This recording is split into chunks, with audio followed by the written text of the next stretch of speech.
Актуально о здоровье. Ответы на ваши вопросы. Здоровый образ жизни от Андрея Дуйко. Итак, сегодняшний наш вебинар я посвящу тому, чтобы поотвечать на ваши вопросы.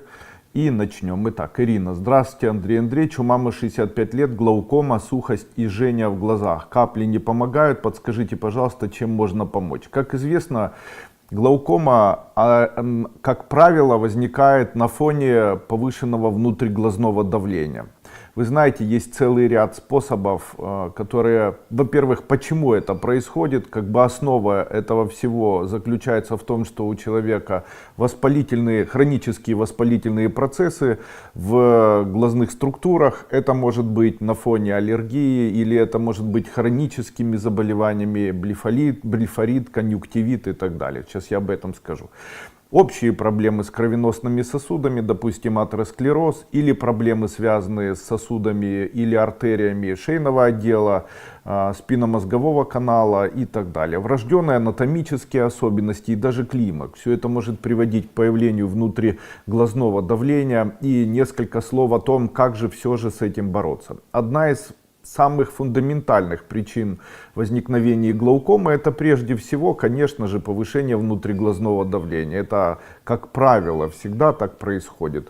Ну и, конечно, традиционная медицина говорит, что это может быть на фоне менопаузы, это может быть врожденными или генетическими унаследованными заболеваниями глаз. Это может быть прием отдельных медикаментов, это может быть даже стрессы и даже влияние магнитного поля. И даже влияние магнитных бурь, которые сейчас, кстати, очень активно проходят. Кстати, несколько слов об этом и продолжим по глаукоме. Сейчас такое время, когда появились и продолжают проявлять себя просто огромного масштаба магнитные бури. Магнитные бури, об этом много говорится, и много людей пишут, и много блогеров подхватывает, пишут о том, что это очень опасно и так далее. Хочу сказать, что магнитные бури, они, с одной стороны, не чрезвычайно опасны для человека, но одной из особенностей магнитных бурь заключается в том, что влияет на поверхность Земли, и появляющиеся компоненты, они могут приводить к спазмам сосудов. Из-за этого и появляются мигреневидные боли, может повышаться артериальное давление, может появляться раздражительность и даже бессонница. Скорее всего, это через короткое время закончится, будем надеяться. Никак с этим справиться невозможно. Такие формы боли устранить фактически невозможно. И просто наблюдайте за тем, когда они появляются. Обязательно принимайте лежачее положение. Обязательно принимайте препараты для расширения сосудов. В нашей компании это рутин, кверцетин, это препарат Гваргин. Это препараты, которые помогут вам убрать такие спазмы. Ну что ж, вернемся к глаукоме. Как я уже сказал, глаукома может являться или, как правило, появляется на фоне внутриглазного давления, и это связано очень часто, может быть, на фоне постоянного повышенного артериального давления. Поэтому первое, обратите внимание на артериальное давление. Хочу сказать, для возраста 65 лет артериальное давление для женщины должно быть максимально 130 и максимально 80, то есть 130 на 80, 130 на 90 и не больше. В случае, если давление повышается артериальное, то есть смысл принимать гипертензивные препараты и наблюдать за тем, чтобы давление не повышалось. Второе, воспалительные процессы в глазных структурах. Воспалительные процессы в глазных структурах, их необходимо устранять. Дело в том, что это могут быть хронические заболевания, в том числе заболевания, которые связаны с аллергией, в том числе это заболевания, которые связаны с хроническими инфекциями. Как с этим справиться? Итак, первое. Самые простые способы — это обычная заваренная ромашка. Заваривайте ромашку и прикладывайте к глазкам заваренную ромашку. Дело в том, что заваренная ромашка, она способна дубовую кору или же крепкий черный чай. Эти компоненты, они являются, помимо того, что они являются антисептиками, они имеют ярко выраженное противосептическое действие, они являются еще и хорошими, великолепными средствами по устранению таких грибковых инфекций или бактериальных инфекций в таком местном режиме. Есть даже точки, которые есть на руках, которые способны понижать внутричерепное давление. Эти точки находятся на кисти сверху и находятся между первым и вторым пальцем вот в этом месте. То есть массаж вот такой точки между первым и вторым пальцем, в случае, если он болезненный, это говорит о том, что есть внутриглазное давление. И в случае, если их массажировать активно, то не делать это долго, буквально 30-40 раз, не нужно очень активно надавливать. Мягкий массаж с одной стороны и с другой стороны может снизить внутриглазное давление и улучшить общее состояние. При этом вы можете по болевому эффекту при нажатии на таких точках определить, какой больше глаз страдает. С правой стороны, если боль более активная, или с левой стороны. Определите, какие медикаменты вы принимаете, потому что очень часто прием каких-либо медикаментов может спровоцировать ухудшение общего состояния. Давайте мои советы. Проблемы с кровеносными сосудами, черепно-мозговые травмы перенесенные и так далее. И менопауза, климактерический период, менопауза на фоне климакса. И что же делать вообще с этим всем, каким образом справляться? Подход должен быть не в виде капель, потому что вы видите, что причин уже достаточно много. Итак, артериальное давление, чем снижать? Рекомендую использовать прежде всего для людей более взрослых, рекомендую использовать аргинин. Аргинин — это аминокислота, которая является мощнейшим вазодилататором. Вазодилатация — это расширение сосудов. При расширении сосудов происходит увеличение объема сердца, увеличение объема кровеносной системы, фактически уменьшая общее артериальное давление.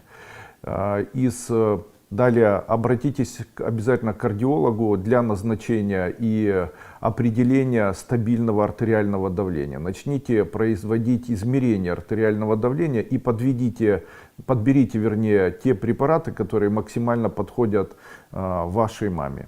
Третье. Очень часто у взрослых людей артериальное давление может подниматься на фоне стрессовых ситуаций. Поэтому такие простые успокаивающие вещества, как настойка валерьяны, или настойка зверобоя, или настойка пустырника, они могут помочь мягко справляться с такими состояниями. Четвертое. Очень часто повышается артериальное давление на фоне запоров, на фоне высокой кислотности. Очень могу посоветовать использовать холосас, настой шиповника, для того, чтобы улучшить стул вашей бабушки. Или настойка пиона. И первый, и второй препарат, они справляются, но во всяком случае улучшают общее пищеварение, улучшают общую проходимость кишечника и могут помочь справиться с стулом. Кстати, потом. Проблема артерий, проблема кровеносных сосудов. Может помочь такой необычный метод разгрузки артерий. Этот необычный метод, он не связан с питанием, он связан с лежанием. На чем? Первое. Лежание в утренние часы, желательно на теплом коврике, который будет прогревать позвоночник. Особенно это подходит женщинам, особенно взрослым. Это разгружает артерии шейного отдела, улучшает кровообращение артерий коронарных, как раз у женщин, у которых есть проблемы с атеросклерозом. И такое лежание особенно для женщин, у которых развивается ишемическое заболевание сердца, астения, пониженное давление. Вот такое прогревание спины в утренние часы могут заметно улучшить общее состояние, включая положительное влияние и снижая внутриглазное давление. Третье. Вечером перед самым сном я рекомендую лежать на аппликаторе Кузнецова, таким образом, чтобы он был размером не менее половины поверхности спины, так чтобы лежал одновременно между лопатками, и хотя бы небольшое количество лежало головы и шейного отдела на самом аппликаторе. И такое лежание на аппликаторе должно быть не менее 7-10 минут. Это делать прямо перед самым засыпанием. Очень рекомендую применять в вечернее время мелатонин. Также рекомендую на протяжении дня применять мой препарат, который называется ЕМА, потому что он является тоже вазодилататором. Применять препарат рутин и принимать препарат кверцетин. По одной таблетке или 2 таблетки 2 или даже 3 раза в день. Из народных способов, первый способ, необходимо взять яйцо, сварить его вкрутую, разрезать напополам, яйцо куриное, после чего извлечь из него желток и смазать внутреннюю часть этого яйца, белка, смазать медом и приложить вот так к одному глазу и к другому. Кстати, и прикладывать таким образом, пока яйцо еще или этот белок еще теплый. Вот этим углублением глазным закрытым яблоком. Почему-то это помогает. Далее еще использование урины, использование меда, которым смазывают веки. Далее прием меда по 1 чайной ложке 4-5 раз в день может помочь снизить внутриглазное давление. Ну вот таким образом. Рутин очень рекомендую. Способов на самом деле хватает, но для всех этих способов необходимо терпение, длительная работа с этим. Ну или второе, это использование капель, которые назначает врач, это пилокарпин. Опять-таки хочу сказать, 5 основных компонентов. Первый компонент работа с неврозами взрослых людей. Второй компонент работа с артериальным давлением, дабы привести его в меру. Дальше работа с сосудами, дабы не было сосудистых бляшек, не было окклюзии или стенозов сосудов. То есть смотреть за этим. Четвертое, обязательно тепло. Кстати, очень хорошо зарекомендовали себя бани. Но эти бани, они должны быть мягкие. То есть при температуре не больше 80 градусов, теплая баня, без пара, вот в такой бане необходимо находиться на нижней полке, без всяких веников, без стрессов, прогревая конечности, прогревая тело вот такой женщине до момента, пока можно даже с приоткрытой дверью, таким образом, чтобы немножко потело тело. Это великолепное средство, которое поможет увеличить проницаемость и проходимость сосудов, мелких сосудов, капилляров, которые разгружают в итоге сердечно-сосудистую систему и, как известно, заметно улучшают общее состояние. Такую баню необходимо делать 1 раз в неделю. Ну, кому подходит, потому что есть такие люди, которые не переносят. Также хочу напомнить о препарате, который называется коэнзим Q10. По 1 таблетке 1 или 2 раза в день совместно с аргинином. Аргинин рекомендую принимать по 1 чайной ложке на 1 стакан воды или на полстакана воды 1 или 2 раза в день. Также не забывать о мочегонных препаратах. На протяжении 1 недели применять 1 раз в день препараты мочегонные, какие-либо, которые назначит врач. Это может быть любые препараты. Поэтому вот, пожалуйста. Тибетская медицина рекомендовала принимать чай. Чай состоял из бессмертника полевого, березовых почек, ромашки, зверобоя и пустырника. Также при глаукоме или повышенном внутриглазном давлении рекомендуется принимать корень аира. Его принимают в сушеном виде, буквально на кончике ножа, принимают вовнутрь, запивая водой. Кстати, если аллергия есть еще дополнительно, то помогает еще применение обычной английской соли, магнезии. Ее применяют буквально по четверть чайной ложки, можно в сухом виде, рассасывая во рту, запивая водой. Это особенно влияет и помогает людям вот такого более взрослого и более престарелого возраста, помогая, как ни странно, снизить еще и внутриглазное давление. А также это великолепное средство по купированию возникновения аллергии, ну и как следствие конъюнктивитов на фоне аллергии. Надеюсь, ответил на ваши вопросы. Неля Бармина. Здравствуйте, Андрей Андреевич. Подскажите, пожалуйста, что со мной? Живот схватывает и хочется в туалет. Никуда не выйдешь из дома. Кал на скрытую кровь отрицательный. Помогите, пожалуйста. Это может быть все что угодно, в том числе неспецифический язвенный колит. Он таким образом и проявляется. Как вы описали, все эти симптомы, они соответствуют данному заболеванию. Что необходимо предпринять? Однозначно необходима помощь гастроэнтеролога. Неспецифический язвенный колит необходимо лечить гормональными препаратами, преднизолон или мидрол.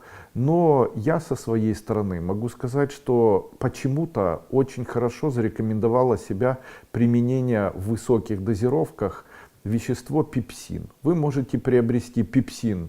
Где его можно приобрести? Набрав в интернете пепсин, вы его можете приобрести, так как он продается для изготовления кисломолочных продуктов. Его бросают в кисломолочные продукты для получения творожной массы или для получения сбраживания молока, ускорения этого процесса. В какой дозировке принимать? 1 чайная ложка на небольшое количество воды. Буквально 1 чайная ложка на 7-8 ложек, наверное, на 50-100 грамм жидкости, теплой воды. Разводится и маленькими глотками на протяжении 10 минут выпивается данная жидкость.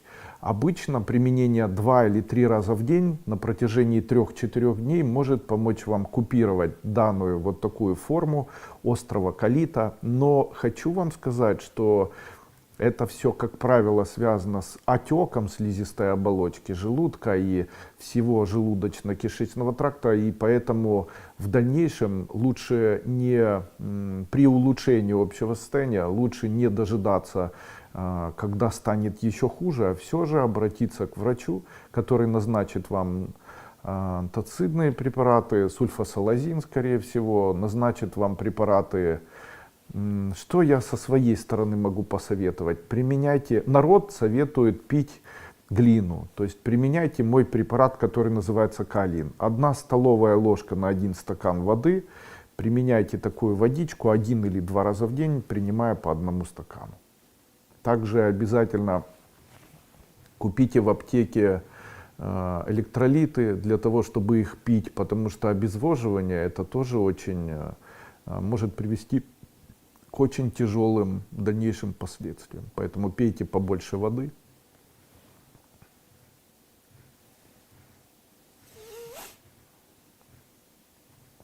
Светлана Дамаскан. Частые ячмени, особенно на левом глазе и на левой стороне губы, тоже воспаляется и маленький палец стопы. Что принимать из ТФ компании? С удовольствием отвечу на данный вопрос. Принимайте мой препарат, который называется Resveratrol и экстракт железняка. По 2 таблетки 2 раза в день. А к ячменю прикладывайте жидкий раствор лизоцима. У нас есть такой препарат лизоцим. Вот этот жидкий раствор лизоцима можно прикладывать на салфетки прямо к глазам с левой и с правой стороны. Также, когда наступает весна, для того, чтобы не развивались конъюнктивиты, ставьте себе в нос небольшие ватные тампончики, так, чтобы они были внутри носа.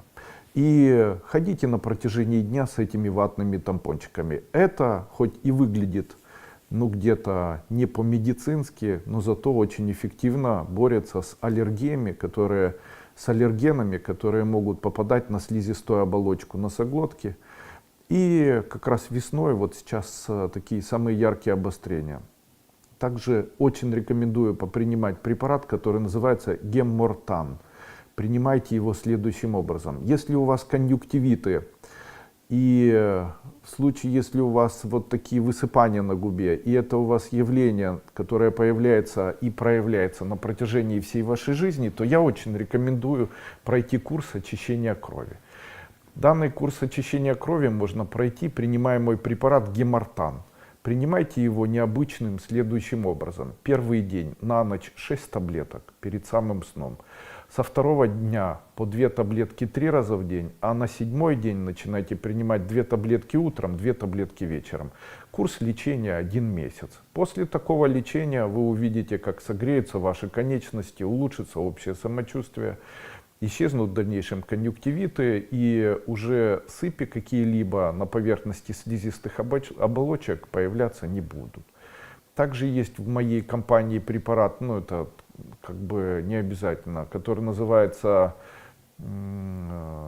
ГВИ. Вот данный препарат ГВИ можно тоже принимать по 2 таблетки 2 раза в день. Он тоже имеет ярко выраженное кровеочищающее действие, может помочь улучшить общий гомеостаз. Андрей. Здравствуйте, Андрей Андреевич. Скажите, пожалуйста, как можно справиться с пониженным давлением народными средствами и чем можно ускорить, успокоить боли в нижних частях ног и судороги? Какие мази?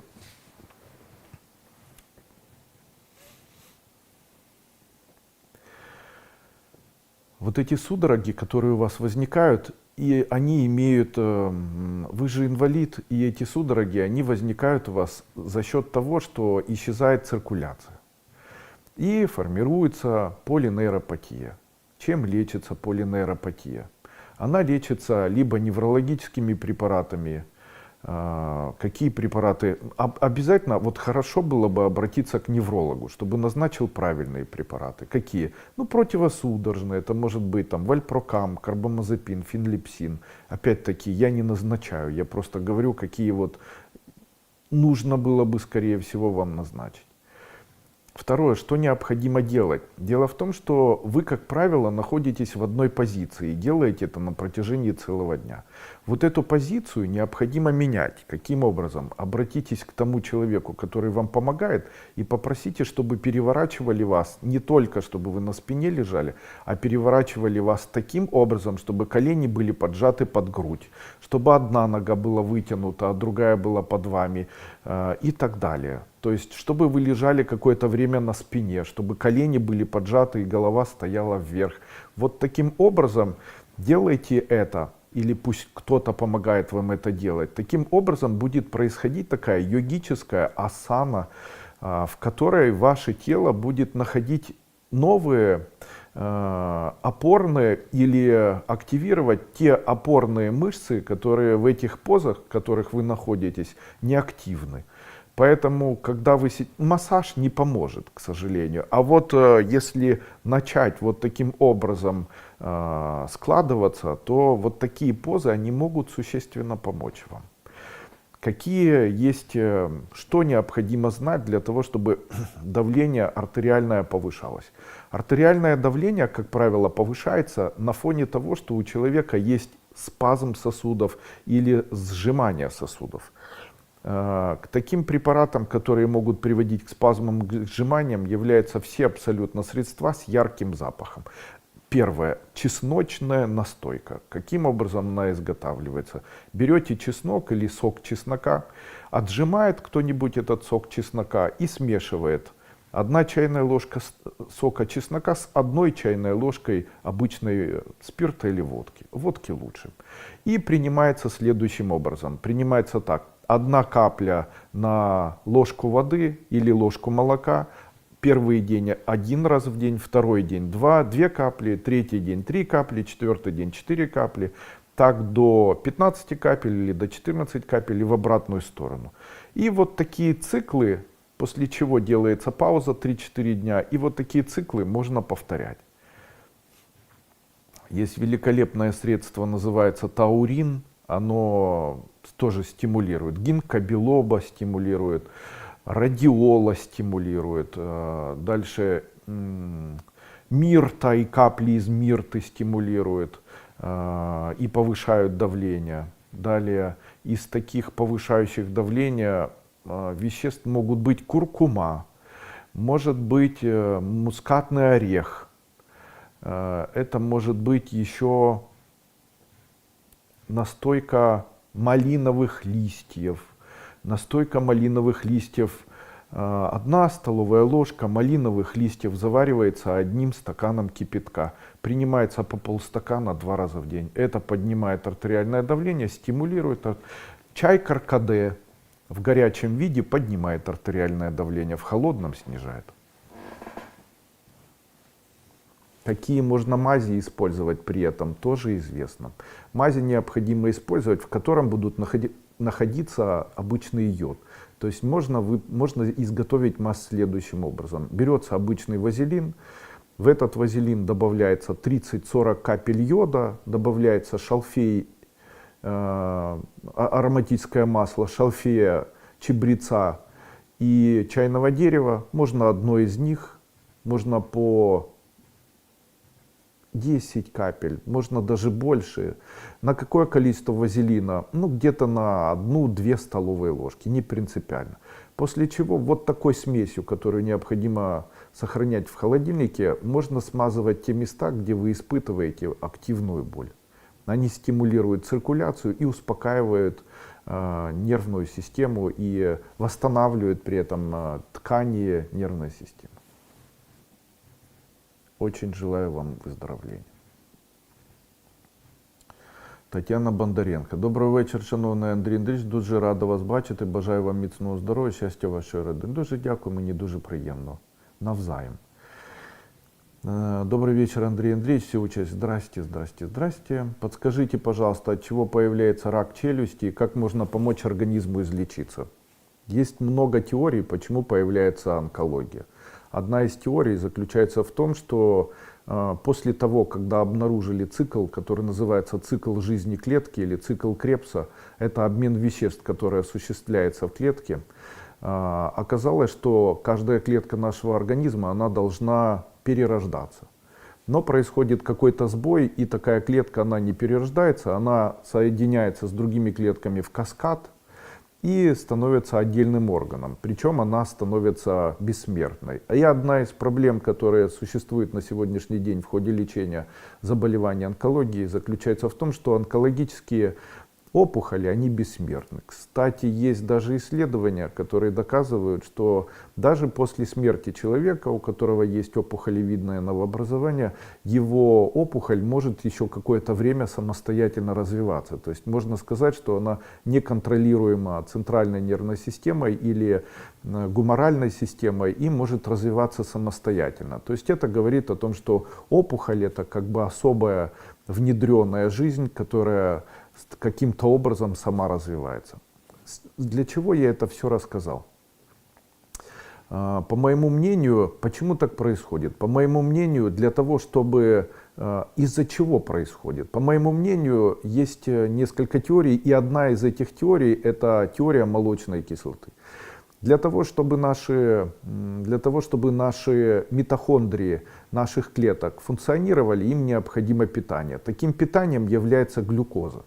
То есть глюкоза попадает в каждую клетку, и каждая клетка, в которой находится митохондрия, они находятся в каждой клетке нашего организма, используют глюкозу для того, чтобы клетка выделяла тепло, функционировала и жила.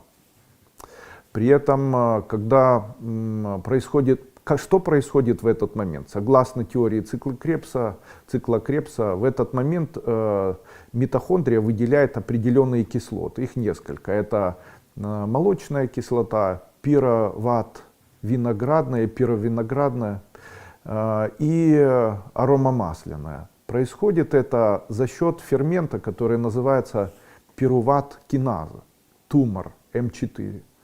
И после чего происходит выделение углекислого газа, ну и там органические проявления там, следующих органических процессов, которые происходят в клетке. Так вот, до какого-то момента, пока клетка может быть активной, она может, до момента, пока пируват-киназа справляется с тем, чтобы переваривать молочную кислоту, наш организм справляется с онкологией. В тот момент, когда клетка перестает функционировать и не может справиться, эта молочная кислота может накапливаться.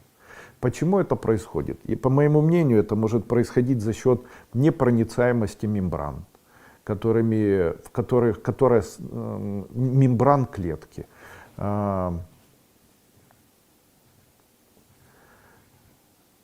Что влияет на проходимость мембран?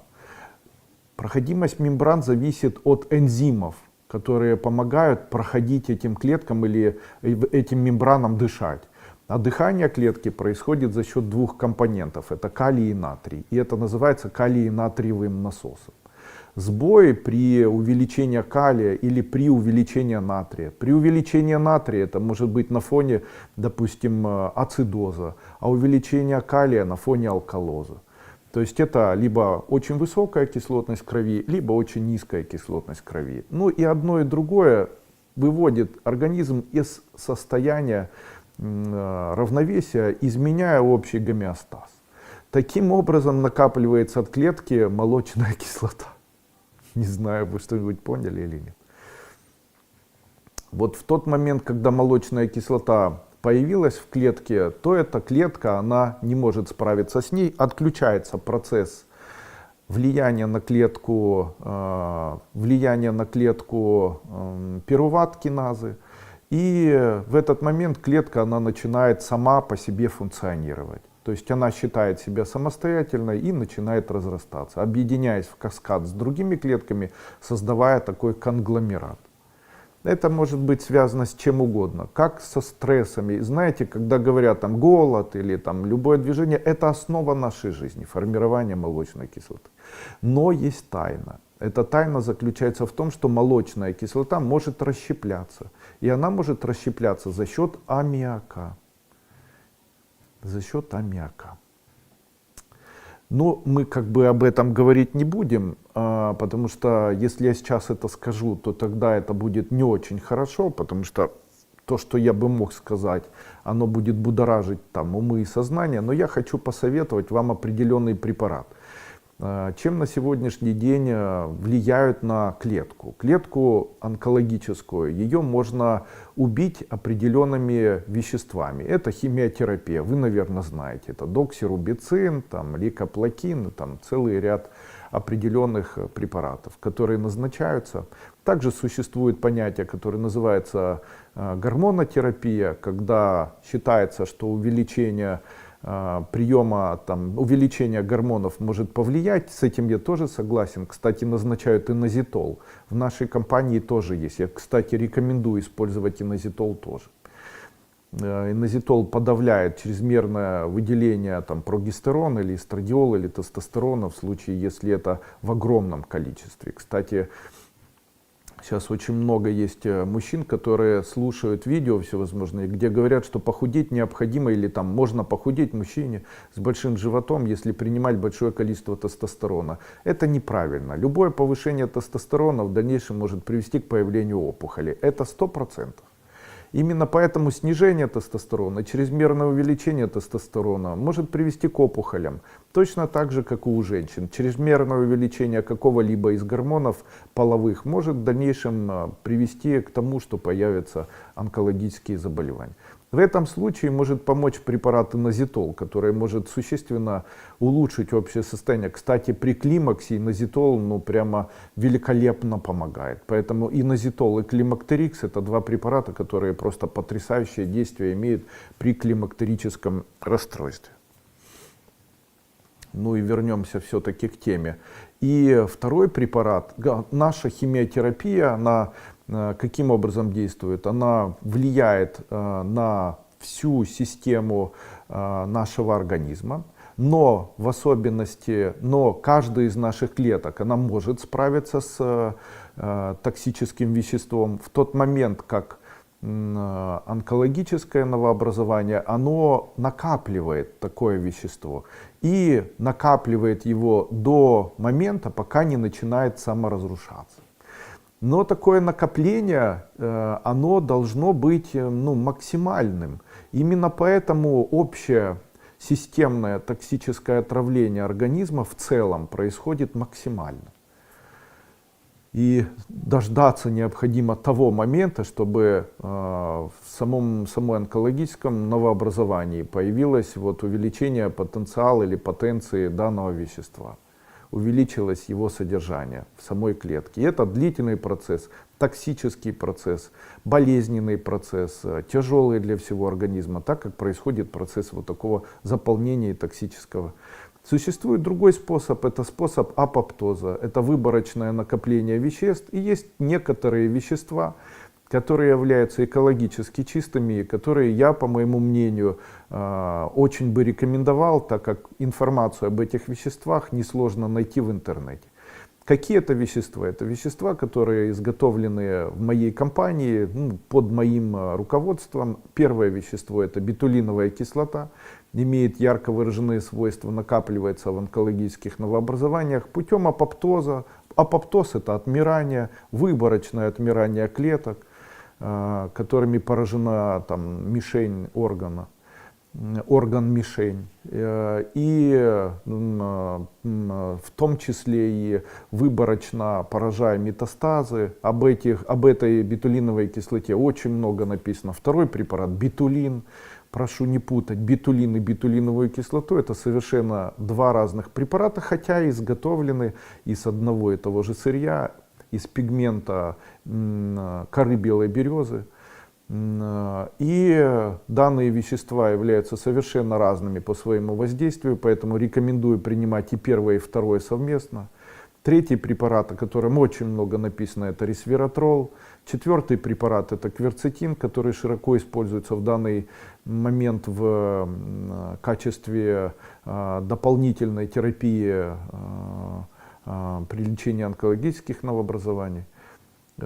И, собственно говоря, индол. Таким образом, можно сказать, что, используя к самому месту, где есть опухоль, я рекомендую прикладывать салфетку с нашатырным спиртом. Вот так необычно. Почему? Нашатырный спирт, попадая в кровь или попадая даже на место опухоли, способен каким-то образом приводить к уменьшению воздействия молочной кислоты и к уменьшению самой молочной кислоты. Нашатырный спирт и аммиак в его составе способны уменьшать количество молочной кислоты.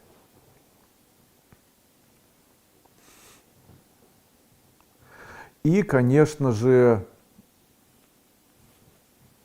бетулиновая кислота, бетулин, кверцетин, ресвератрол. 4 препарата и индол. 5 препаратов, которые способны заметно улучшить состояние. В какой дозировке принимать? По 2 таблетки 2 раза в день. Далее, когда говорят, что питание может улучшить состояние или специальное питание, хочу сказать, что нет. Нет, не может. Я не видел ни одного человека, который, используя питание, мог бы излечиться от заболеваний онкологии. Специально проводил такие исследования. На сегодняшний день ни одного такого человека до сих пор найти не смог, поэтому извините. Но от чего появляется рак? От большого количества молочной кислоты. Она от чего появляется? Она от того, что человек прежде всего испытывает стрессы. По моему мнению, стресс является глобальной, ключевой. Ну и второе, наверное, его можно поставить на первое место, это иммунитет. Так как уменьшение, очень же много болеем заболеваниями всевозможными. Человек часто переносит заболевания, иммунитет при этом задействован, но человек может не ощущать это. Какие это заболевания? Аллергические заболевания, аллергические реакции, пищевые, микропищевые отравления. К этому необходимо добавить стрессы, перегрузка нервной системы, ранний подъем, позднее вставание. Это может быть ношение или отравление свинцом, это может отравление кадмием, так как он очень часто проникает в костную систему. Это применение любых стимуляторов. Такими стимуляторами могут быть таблетки для похудения, такие как лида, мышьяка и ношение мышьяковых пломб, отравление мышьяком, ванадием, висмутом, кобальтом, отравление тяжелыми металлами, медью в большой пропорции или хромом. Это может быть радиационное отравление с изменением контура самой клетки и появлением большого количества свободных радикальных соединений, которые впоследствии... Что необходимо делать? По моему мнению, хорошо было бы людям, которые проходят курсы химиотерапии, дополнительно принимать еще курсы с глютатионом. Потому что это высокая дозировка цистина в глютатионе могут помочь прям заметно уменьшить количество накопленных свободных радикалов, которые, как известно, в большом количестве являются следствием окислительных процессов, биоокислителей. Ну и, конечно, при химиотерапии, при радиотерапии увеличивается количество свободных радикалов, поэтому прием препаратов цистин можно в порошке 1 чайная ложка на стакан воды 2 раза в день, или же принятие там, станции или капельницы с глютатионом, в котором основное действующее вещество цистин, могут заметно улучшить общее состояние, улучшив при этом общее воздействие химиотерапии. Марина. Здравствуйте, Андрей Андреевич. Подскажите, пожалуйста, высокий ферритин 540, из-за чего снизить ваши препараты недоступны? Необходимо применять фолиевую кислоту и янтарную кислоту. Ферритин может быть следствием еще и гиперфункции щитовидной железы. Ферритин может подниматься в случае, если есть опухоли поджелудочной железы. Хромоцистопения есть такая. Необходим эндокринолог. Обратитесь к эндокринологу, пусть он вам поможет. Пусть сделают УЗИ брюшной полости, чтобы не было опухоли поджелудочной железы, потому что повышается ферритин очень часто на фоне опухоли. Даже она не является злокачественной, может быть на фоне доброкачественной. Также необходимо проверить все-таки поджелудочную железу и щитовидную железу. Ферритин может быть следствием гиперфункции щитовидной железы или гипертиреоза. Чем в домашних условиях, я не могу сказать. Я не знаю диагноз. Мария, здравствуйте, Андрей Андреевич. По вашему мнению, если общий креатинин в норме, а СКФ понижен, то 66, то 68. О чем это сигнализирует? Это сигнализирует о почечной недостаточности или пилонефрите. Необходимо посмотреть на лимфоциты. Если они повышены, то тогда, скорее всего, это пилонефрит. Если в норме, ну тогда терапию по поддержанию работы почек. Также кровеочищающие какие-либо там можно сделать, допустим. Но однозначно необходимо через терапию обратиться к нефрологу. Вот по-любому. Лариса Монова. Андрей Андреевич, гликоциторхромный спрей нужно принимать всего за 0,5 часа до еды? Нет, можно принимать в любое время. Этот спрей необходимо принимать для тех людей, которые хотят похудеть. Принимайте его следующим образом. На протяжении дня каждые 6 часов, 3 часа или даже час, 1 пшик или 2 пшика в рот. Это очень эффективно и очень быстро худеешь. В случае, если есть сахарный диабет 2 типа с ожирением, это просто мега хороший препарат, который может помочь. Кстати, хочу порекомендовать дополнительно к нему такие препараты. L-карнитин. По 2 таблетки 3 раза в день. Далее жир-стресс. Препарат по 2 таблетки 2 раза в день. Очень часто человек начинает думать, что он очень полный. И многие не могут справиться со своим животом. И многие считают, что живот большой, это следствие того, что вы полный человек и так далее. Нет.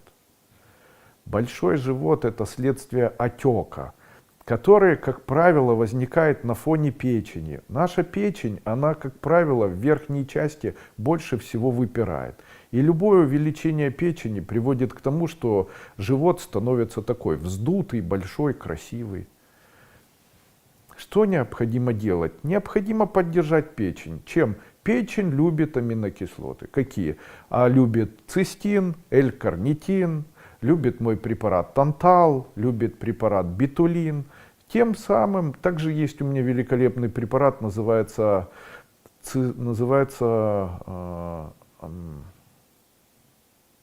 асцимид.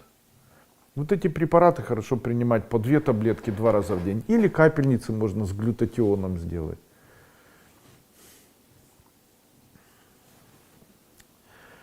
Здравствуйте, Андрей Андреевич. Диагноз: блокада левой передней ножки ГИСа. Можно как-то восстановить проводимость? Спасибо. Это очень распространенное заболевание. Оно связано с тем, что сердце становится больше. Как это все устроено? Когда у человека повышается артериальное давление и хронически развивается гипертония, то от чего возникает гипертония? Она возникает на фоне того, что спазмируются самые мелкие сосуды, ведь наша сердечная система она состоит из ряда сосудов, но не только больших, аорт, артерий, а состоит еще из мелких сосудов, капилляров. Таким образом, когда человек испытывает стресс, то каждый стресс с выделением адреналина приводит к появлению спазма сосудов. И такой спазм сосудов является исключительно, таким можно его назвать, адреналиновым фактором человека. Такой адреналин, он приводит к спазмам сосудов. Когда сосуды спазмированы, то у них есть уникальная особенность, они не быстро могут вновь распазмироваться. Также есть такой нюанс, когда сосуды уменьшаются в объеме за счет спазма сосудов, то общий объем сердца увеличивается, то есть условно сердце становится больше. И когда сердце становится больше, это реакция сердца на то, чтобы помочь избавиться от гипертонии. То есть если количество капилляров уменьшилось, то количество крови же не изменилось, и оно делает сердце больше. В сердце появляется давление. Сердце тоже, оно находится, как бы вися на двух аортах, на двух аортах, легочная аорта и аорта сердечная. И оно может поворачиваться по часовой стрелке, против часовой стрелки. И происходит вот такой излом пучка Гисса. Можно ли это вернуть и поставить все на место? По моему мнению, да. Каким образом? Необходимо работать с атеросклерозом, устраняя атеросклероз.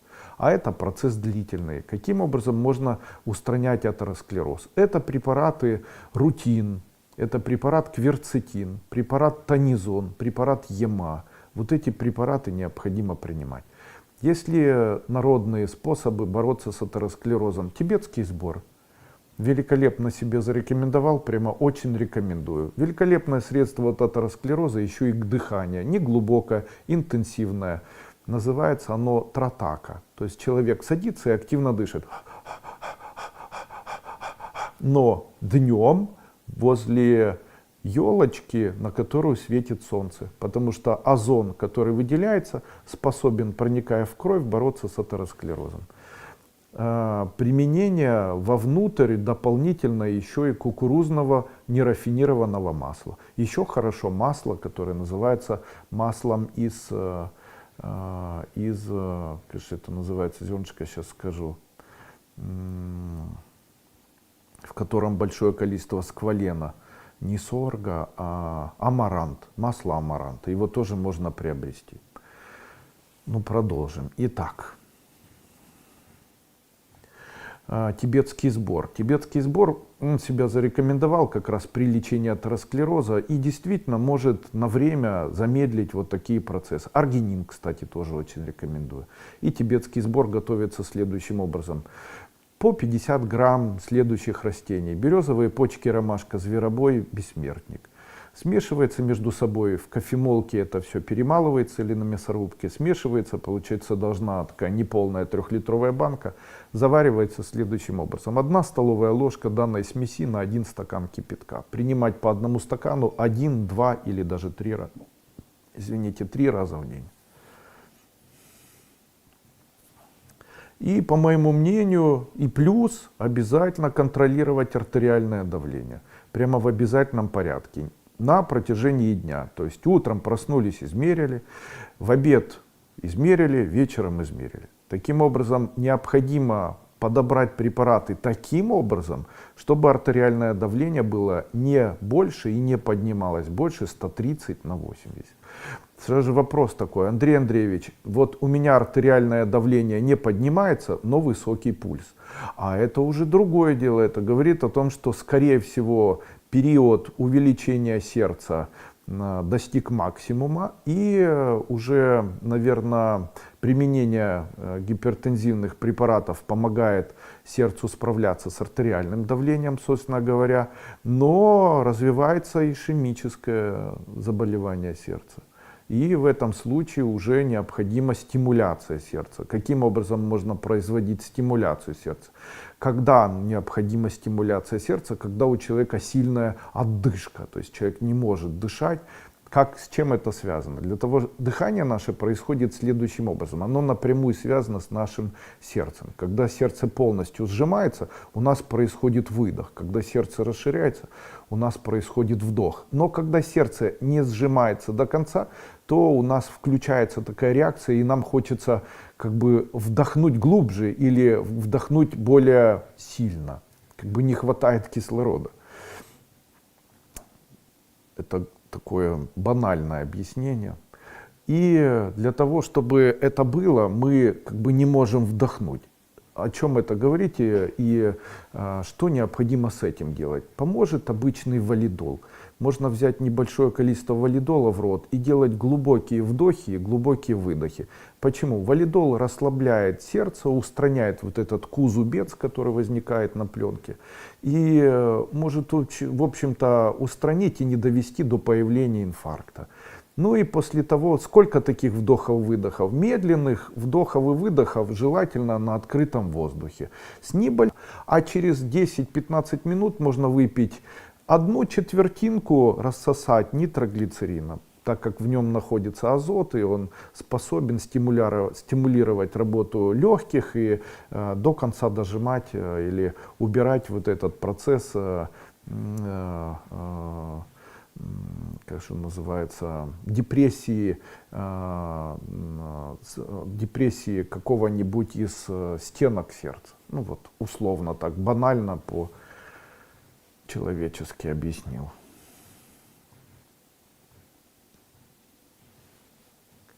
Касічана, ради бачити і чути вас. Дуже багато років на верхній частині спини 2 уплотнення. Хочу вирізати. Стоит це робити? Ні, не стоит. Если это вас не беспокоит, если это не проникает в ткани мозгового канала позвоночника, то нет необходимости этим заниматься. В случае, если не пускает корни такая ткань, если она идентифицирована как липома и не имеет ничего, не имеет динамики роста, то тогда не заморачивайтесь даже. Лариса, вы мне сказали пить витамин К2. Скажите, в какой дозировке и как долго постоянно не повышает свертываемость крови? Нет, витамин К2 не повышает свертываемость крови. Витамин К2 влияет как раз на сосуды и уменьшает вот такие капилляры, которые появляются на поверхности кожи. В случае, если у вас появляются такие капилляры, как же они называются в косметике или в косметологии, называется розацея. Если появляется такая розацея, то вот необходимо попринимать витамин К2. Как долго принимать витамин К2 и в какой дозировке? Можно принимать в дозировке, можно 40-80 мг по одной таблетке 2 раза в день на протяжении 1 или даже 2 месяцев. Можно и в большей дозировке. Витамин К2 не является цитотоксичным и совершенно не накапливается в организме, через 6 часов выходит из организма. Метаболизм его осуществляется с дефекацией и через желчный пузырь и через печень. Поэтому можно не переживать по поводу его накопления, он не накапливается в организме и очень быстро выходит.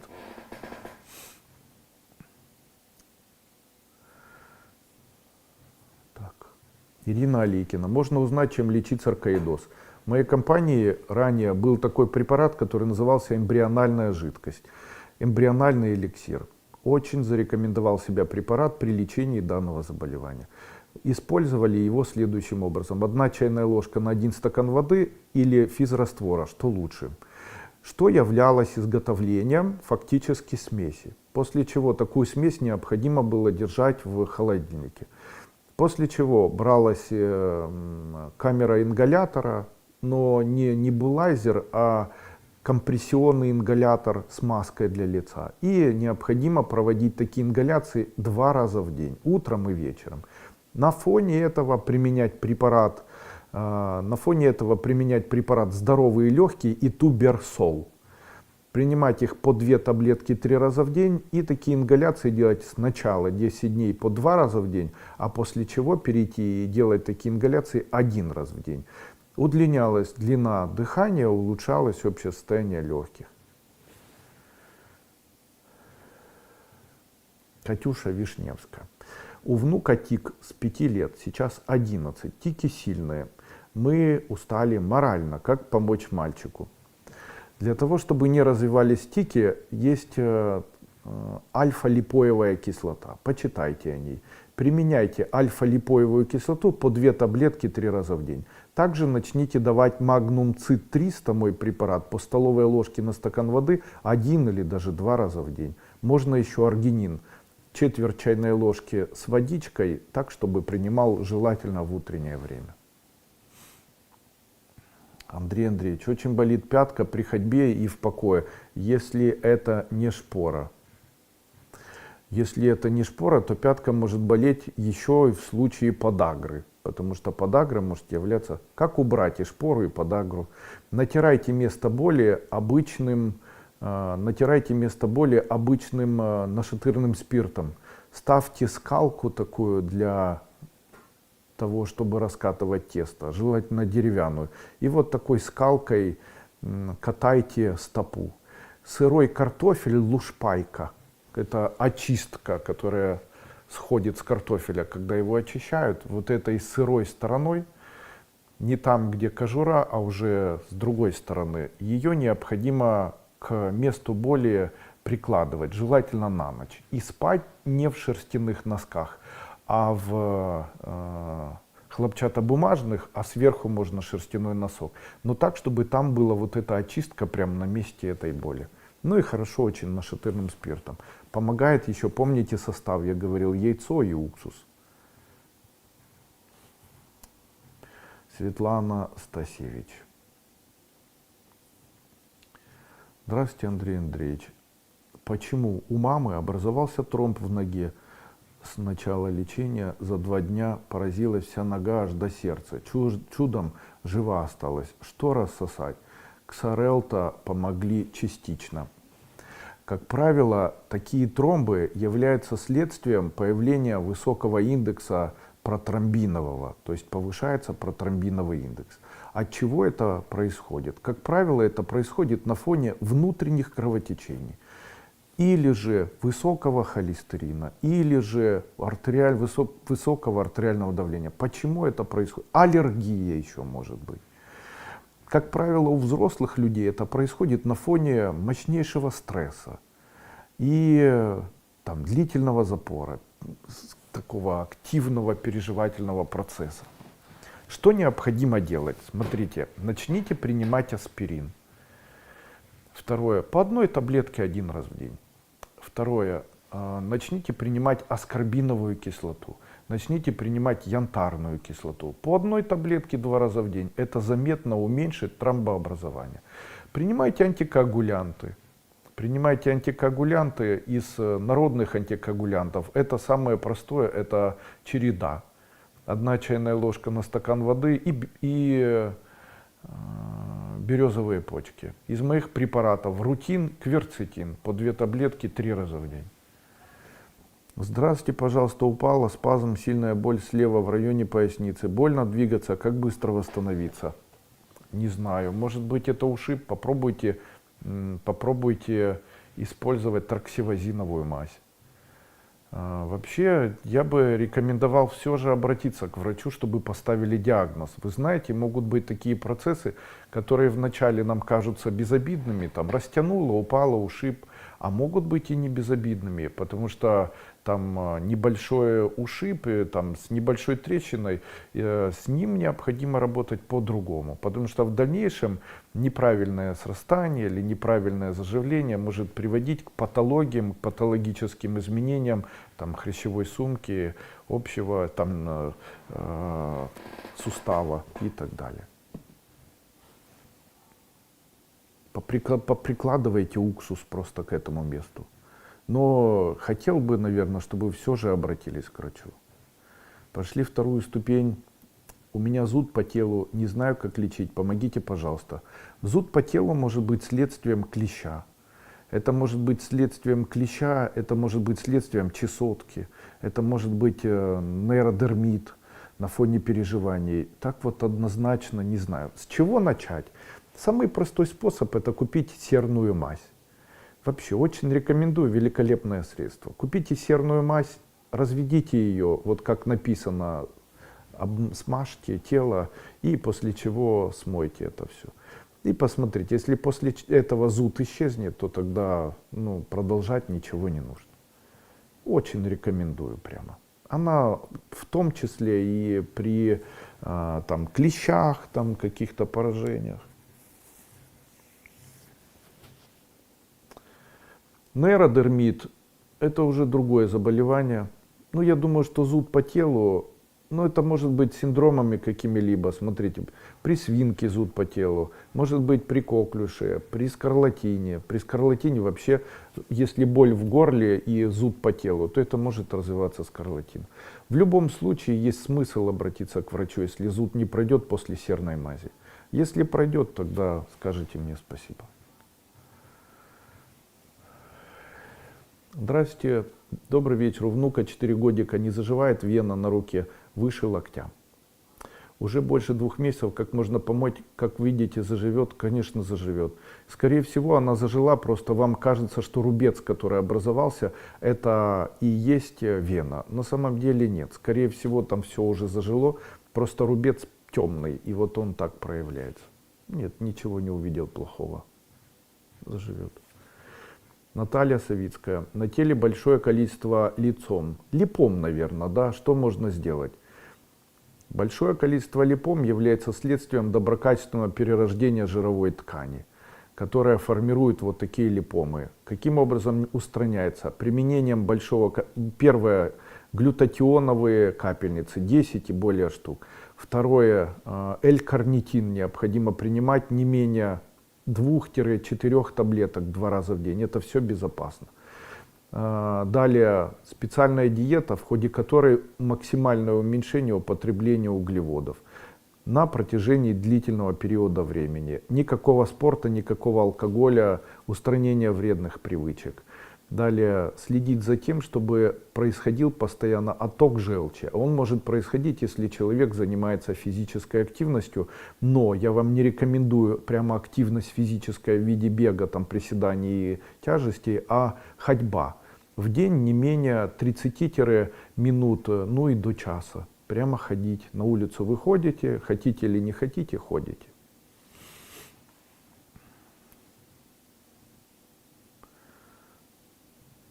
Татьяна Лавринович. А препараты Джалкар Роза для онкологии? Великолепный препарат Джалкар. Великолепный. Сейчас уже есть результаты у некоторых людей, которые мне говорят спасибо. Есть женщина. Опять-таки хочу сказать вам, что я не назначаю препарат Джалкар при использовании его как терапия от опухоли груди. Но у меня есть женщины, которые использовали не по моему совету, а сами приобретали препарат и в дальнейшем говорят, что на фоне приема только препарата Джалкар начали исчезать опухоли в груди, причем даже свищ, который был, из которого выделялась уже жидкость, он зарос, и вначале геморрагия, кровотечение было из груди, вначале геморрагия появилась, потом эта геморрагия, она твердая стала, после этого кожица образовалась, и сейчас опухоли нет. Она принимала с ноября месяца данный препарат Джалкар по 2 таблетки 3 раза в день, и считайте ноябрь, декабрь, январь, февраль, март, апрель, май, 7 месяцев. И она говорит, что мне делать? Конечно, мой совет только один. Ехать в онкологию, после чего это все проверять и так далее. Но это результат хороший, он неплохой. И это не единственный случай такой, потому что такие случаи есть еще.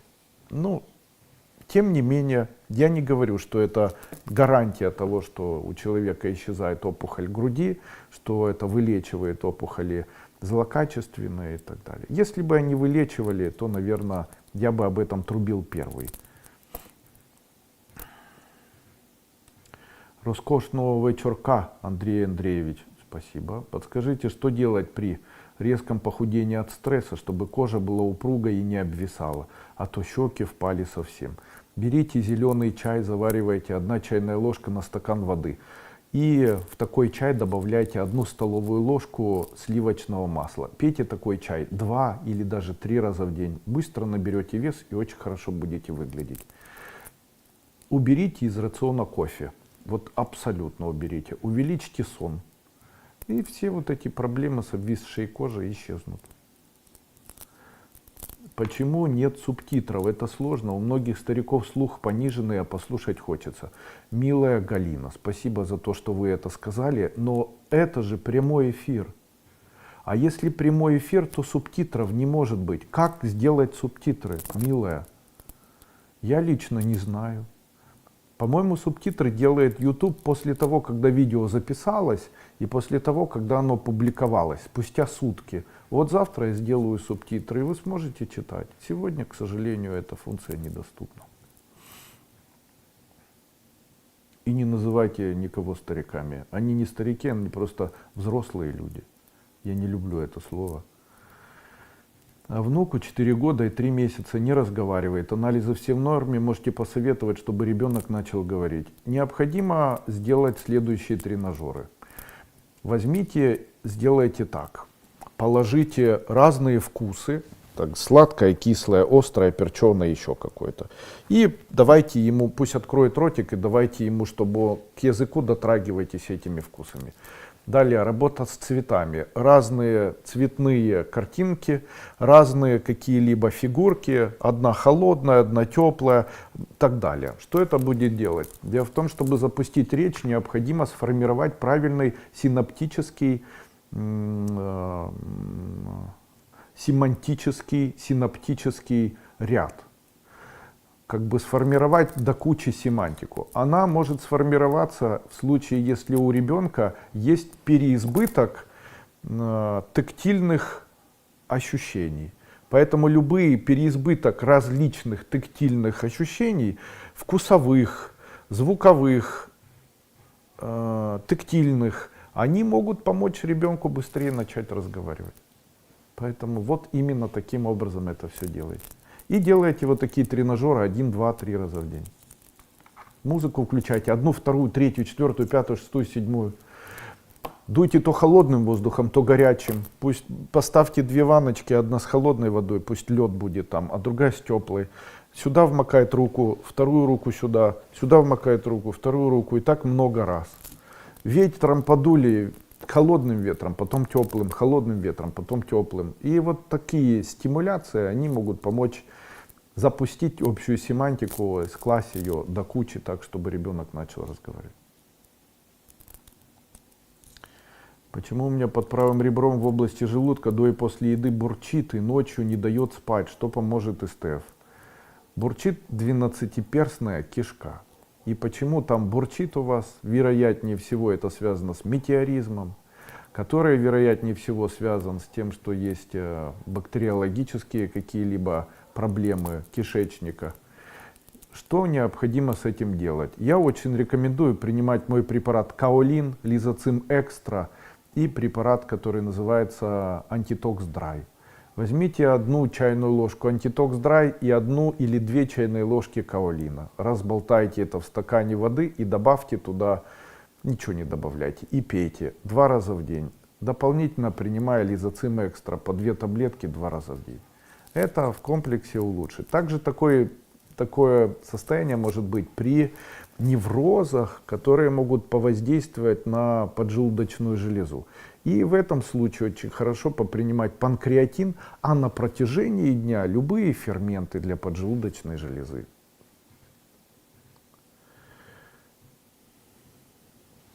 Добрий вечір, Андрію Андрійовичу. Дякую вам за вашу допомогу. Я з Харкова.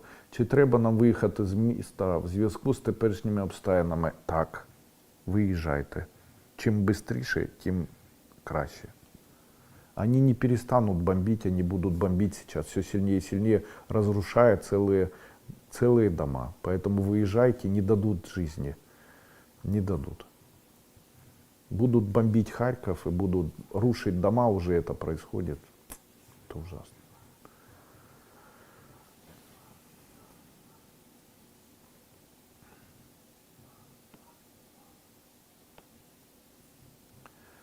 Я желаю вам успехов, Большое вам спасибо за участие. Все препараты вы можете приобрести, если перейдете по вот этой ссылке, которая здесь опубликована, и перейдете на сайт. Обязательно воспользуйтесь ссылкой и перейдите на сайт, закажите те препараты, которые вам необходимы. Сейчас вы можете перейти прямо на сайт и почитать о тех препаратах и те статьи, которые каждый день публикуют. Там есть целый ряд статей.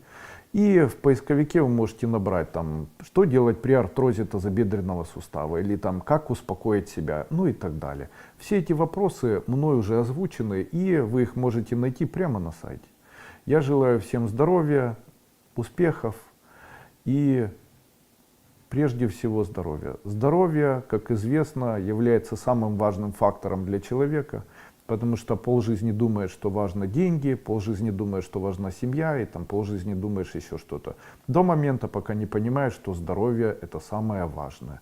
Поэтому позаботьтесь о своем здоровье самостоятельно, обязательно изучайте литературу, которая связана со здоровьем, старайтесь слушать мои лекции, будете приятно удивлены о применении моих препаратов. Также, если у вас есть уже результаты, и они позитивные, можете написать свои результаты после окончания данного вебинара в виде комментариев под данным видео, за что вам буду очень благодарен. Большое спасибо, до свидания.